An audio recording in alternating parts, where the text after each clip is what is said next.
खुशी मैं भी चाहता हूँ, आप भी चाहते होंगे, कोई और भी चाहता है। पर दुनिया में खुशी ही एक ऐसी चीज़ है जो हर किसी को नहीं मिलता। कभी कभी मिल भी जाता तो भी पल भर में, जितने वक्त में हम उसकी पूरी आनंद भी नहीं उठा पाते तब तक वो खो जाता। हाँ, ऐसा ही होता है बहुत बार हमारे साथ। आज ऐसे ही घड़ी में मुझे एक कहानी याद आई जो मैंने बहुत साल पहले पढ़ा था, और जैसे ही ये कहानी मुझे याद आई मेरे शरीर ऊर्जावान बनने लगा। तो मैंने सोचा कि क्यों न ये कहानी आप लोगों के साथ भी रखूं, ताकि आप लोग भी इस कहानी से आनंद लें और इसके फ़ायदे उठाएं।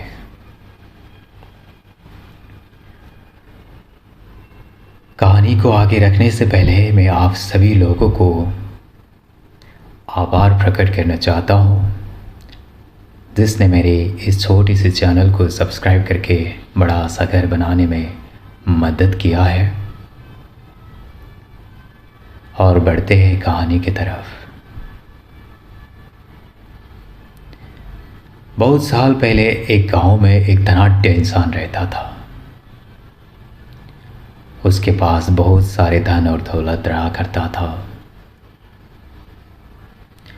वो चाहता तो कुछ भी खरीद कर सकता था, जब भी वो चाहे, जो कुछ भी वो चाहे। अगर वो चाहता तो पूरा गांव को वो खरीद कर सकता था। वहाँ से दूर की शहर को भी वो खरीद कर सकता था, अगर वो चाहता। फिर भी वो कभी कभी कुछ सोच में डूबता रहता था। फिर भी वो बहुत बार निराश होकर, हताश होकर बैठता था। पता नहीं क्यों। ये बात उसे स्वयं को भी मालूम नहीं था कि वो ऐसे हाल में क्यों है। उसके अंदर की खुशी कभी कभी खो जाती थी, बहुत बार, जबकि उसके पास सब कुछ था।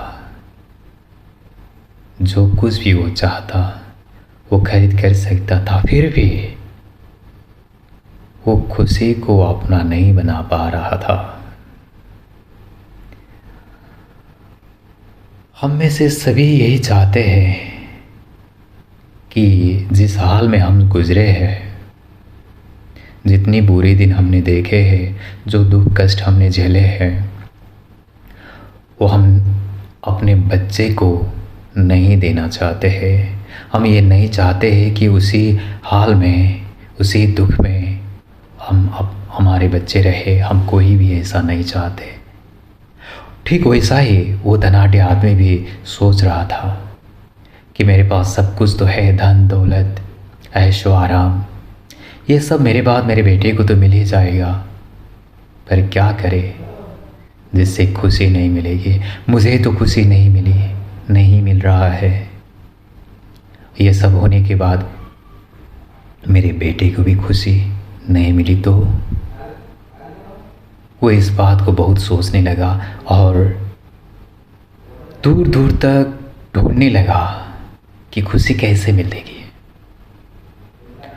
तो उसे कहीं से खबर मिला कि एक बहुत दूर पहाड़ियों में एक गांव है, जहाँ पर एक बहुत बड़े विद्वान रहते हैं, जिसके पास हर सवाल का जवाब है।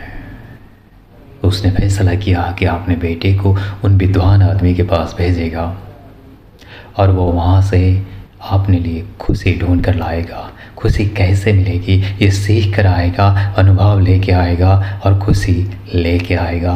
वो सदा खुश रहेगा। यह बात उसने अपने बेटे को बताया।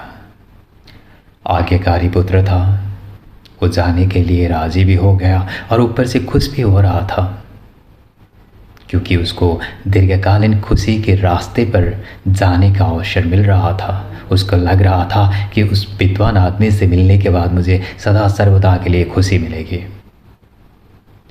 और तैयारी की गई जाने के लिए। रास्ते के लिए जो कुछ भी ज़रूरत पड़ सकता था उन सब का इंतज़ाम कर दिया गया। नौकर चाकर सब का सब उन विद्वान आदमी के जाने के लिए रास्ते में जो कुछ भी ज़रूरत होता था उन सब का इंतज़ाम कर दिया गया।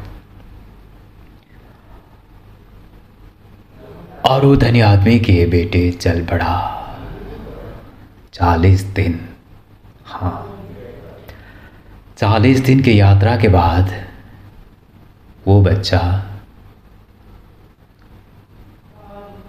उस गांव में, वो पहाड़ी की उस गांव में उन विद्वान के द्वार में पहुंच गया। जैसे ही वो उन विद्वान के द्वार में पहुंचा था तब उसने देखा कि वहाँ तो पहले से ही बहुत सारे लोग अपनी बारी के इंतज़ार में रहे थे कि उन विद्वान व्यक्ति से मिलने के लिए। वो भी उन्हीं में शामिल हो गया और इंतज़ार करने लगा। 4 घंटे, हाँ 4 घंटे इंतज़ार करने के बाद उसकी बारी आ गई। जैसे उसकी बारी आई, विद्वान आदमी ने उनकी तरफ देखा और वो बेटे इतने देर से इंतज़ार कर रहा था। उसने एक ही सांस में बता दिया कि विद्वान आदमी, हे गुरुजी, मैं बहुत दूर से आया हूँ 40 दिन की यात्रा करके आपसे मिलने के लिए। मुझे ये कहा गया है कि आपके पास खुशी के लिए रास्ता है। आप ही के बताए गए रास्ते से हम चलेंगे तो खुशी मिलेगी। बताइए गुरुजी, बताइए महाराज जी, हमें खुशी कैसे मिलेगी। वो विद्वान आदमी समझ गए और उन्हें बोले कि बेटे, आप इतने दूर से आए हैं, थके होंगे। मैं भी बहुत देर से बहुत लोगों से बात कर रहा हूँ, ऐसे ही बैठा हूँ। मुझे भी कुछ आराम की ज़रूरत है। कुछ देर आराम करते हैं। मैं थोड़ी देर आराम करके फिर से वापस आता हूँ, उसके बाद मैं सिर्फ तुम्ही से बात करूँगा। तो वो लड़का बोला कि ठीक है गुरुजी। और वो विद्वान आदमी बोलते हैं कि बेटा, जब तक मैं आराम करके वापस आऊँ तब तक तुम मेरे ये सारा चीज़ें देख लेना। मैं कैसे रहता हूँ, क्या है, मेरा घर कैसा है, यहाँ पर लोग कैसे हैं, ये सब देख लेना। सभी द्वार खुला है तुम्हारे लिए। पीछे गाय का गौशाला है, वो भी देख लेना। फूलों के बगीचे है, वो भी देख लेना। ऊपर दूसरी, तीसरी, चौथी सभी मंजिल में जाके देख लेना। मैं वापस जाता हूँ और मिलेंगे। वो लड़का बोला ठीक है गुरुजी। गुरुजी आराम करने के लिए जा ही रहे थे और जाते जाते गुरुजी उनको एक चम्मच दे गए और चम्मच में तेल भर दिए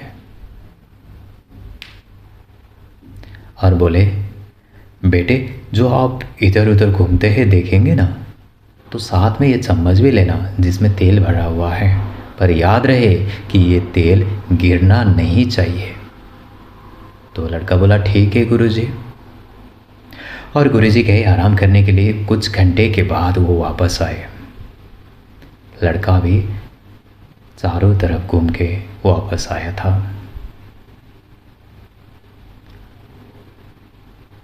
और गुरुजी बोले कैसे हो? वो बोला सब ठीक है गुरुजी। और वो चम्मच और उसकी तेल? लड़का बोलता है जी है गुरुजी मेरे पास। वो दिखाता है, चम्मच में से एक बूंद भी तेल गिरा नहीं है। गुरुजी बोलते हैं कि बहुत अच्छा, बहुत बढ़िया किया तुमने, और घूम लिया तुमने सारा। लड़का बोलता है हाँ गुरुजी। तो पीछे गौशाला की गाय कैसे लगी तुम्हें? लड़का चुप रहता है। और वो तीसरी मंजिल में पेंटिंग लगा हुआ था कुछ, जो मुझे मेरे पिताजी ने दिए थे, जो उस वक्त की एक बहुत बड़ा आर्टिस्ट ने लिखा था। बहुत बड़ा चित्रकार ने उस चित्र को बनाए थे और मेरे पिताजी को मिला था। वो बहुत कीमती है। कैसा लगा तुम्हें? और हमारी रसोई घर देखे तुमने? वो लड़का मौन रहता है। क्या तुम नहीं गए? लड़का बोलता है, गया था गुरुजी, मैं हर जगह गया, पर वो सब याद नहीं रहा। तो गुरुजी बोलते, कोई बात नहीं बेटा, तुम फिर से जाओ, सारा चीज़ देख के आना, हर चीज़ को गौर से देखना, और ये चम्मच और तेल भी साथ में लेके जाना, पर ध्यान रहे सारा का सारा चीज़ देख के आना। जी गुरुजी। 40 दिन के यात्रा से आया था, 4 घंटे इंतज़ार करने के बाद फिर भी उन्हें खुशी की वास्तविक रास्ते नहीं मिली थी, और अभी उनको आराम करना था और घूम के पहले देखना था, बाद में खुशी की रास्ते भी मिलेगी, यही उम्मीद करते हुए गुरुजी जो बोल रहे थे वो चुपचाप से वो जी हाँ करके कर रहा था। इस वक्त वो फिर से चला गया, सारा गुरुजी का आश्रम घुमा और वापस आया, और वापस आते ही गुरुजी कुछ पूछने से पहले ही बताने लगा, हाँ गुरुजी, मैंने तीसरी मंजिल की वो पेंटिंग भी देखी है, और दूसरी मंजिल में ये चीज़ था, हिस्सा था ये, हाँ वो चित्रकार का बहुत बढ़िया सा चित्र था, और पीछे गौशाला, अरे वाह, वहाँ तो गाय, छोटी छोटी बछड़े भी थे, और रसोई घर में भी गए, अरे कितना सजावट था, पुराने पुराने ज़माने के ये बर्तन, और वहाँ पर कितना अच्छा सा सेट करके रखा था। बहुत आनंद आया गुरुजी।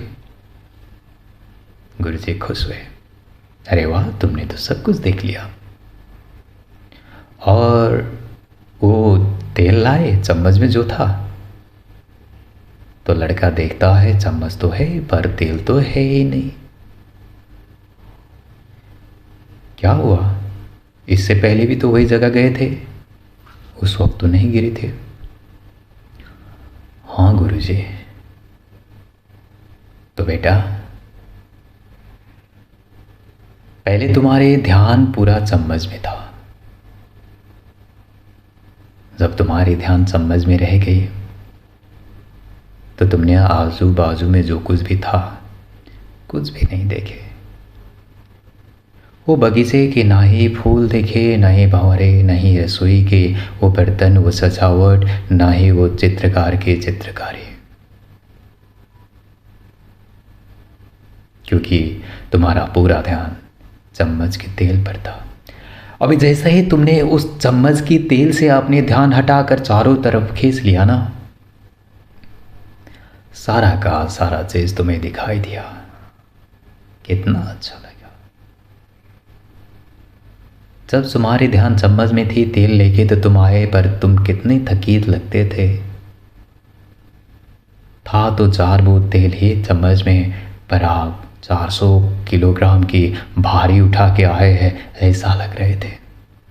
पर अभी देखो, दोबारा वही चक्कर लगाना पड़ा, फिर भी कितने खुश हो, कितने स्पर्श देख रहे हो, कितना स्फूर्ति है तुम्हारे पास। लड़का समझ गया कि खुशी हमारे अंदर ही नहीं बाहर है।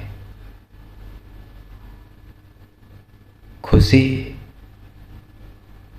किसी एक चीज में चिंता करने से नहीं होता, आंखें खोलकर चारों तरफ की आनंद लेने से मिलेगा। खुशी कहीं बदने से नहीं आता, खुलने से मिलता। जिस वक्त तीसरी मंजिल में था तो चित्रकारी से आनंद ले, जिस वक्त बगीचे में था फूलों से आनंद ले, भंवरे से खेले, जिस वक्त गौशाला में था गैयों से बछड़े से खेले। जिस वक्त जहाँ होंगे, हर जगह, हर घड़ी, हर पल कुछ ना कुछ होता है वहाँ पर जो हमें खुशी देगी। पर हम उन सब को नज़रअंदाज करके किसी एक चीज़ में, किसी क्षणिक चीज़ में, कोई नाश्वार चीज़ में ध्यान खींच लेते, पूरा का पूरा ध्यान उसमें लगा देते और बोलते हैं मुझे खुशी नहीं है। ये हमारी ही कमज़ोरी है, हमारी ही सोच है, हमारी सोच की वजह से ही हमें खुशी नहीं मिल रही है। पर खुशी चारों तरफ है, हम उसके सही आनंद नहीं ले पा रहे हैं।